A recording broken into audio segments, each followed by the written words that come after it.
Building a control panel for smart home automation can be a fun and rewarding project. Here are the general steps you can follow to create your own control panel. 1. Define your requirements. Decide what functions you want your control panel to have. This could include controlling lights, thermostats, security cameras, and other smart home devices. Choose a platform. Determine what platform you want to use for your control panel.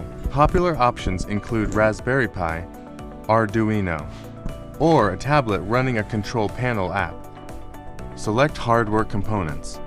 Choose the necessary hardware components for your project, such as a touchscreen display, buttons, sensors, and connectivity modules, Wi-Fi, Bluetooth, etc. Develop the user interface. Design a user interface that is easy to navigate and intuitive to use. Consider using a graphical interface with icons and buttons for controlling different devices. Write the software. Develop the software for your control panel, including the user interface and the logic for communicating with your smart home. Thank you for watching. Please subscribe.